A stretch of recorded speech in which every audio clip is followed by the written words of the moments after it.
we're going to see a lot of starvation and a lot of HOP, human osmotic pressure, the migration. Yeah. And of course, this leads to pandemic. We'll have real pandemics because, again, when you have many people starving, first of all, they start migrating and eating things they don't normally eat, and their immune systems are depressed. Anyway, bottom line is, every time you get big famines, you get big pandemics, which will create more war. We get that positive feedback loop. Well, good. Then we can lock everybody down again, eh? That'd be real fun.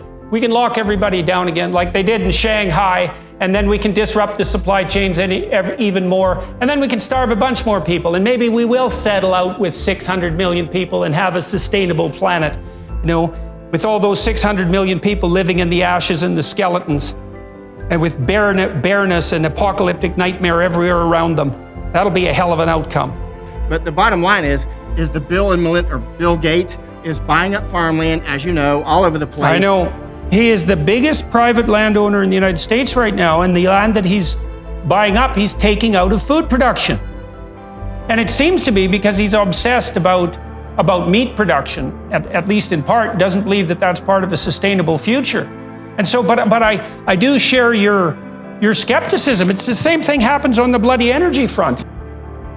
And so now God only knows how expensive energy is going to become, and that's directly related to the provision of the famines that Michael is talking about.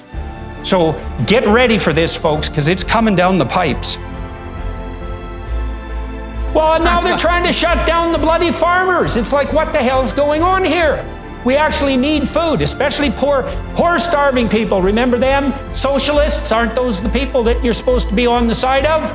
Well, all you're doing with your idiot utopian globalism and your environmental apocalypse and your willingness to identify yourself as part of the moral elite because you care about the planet is dooming, well, Michael thinks, 1 billion people to starvation. So what the hell? How is that moral?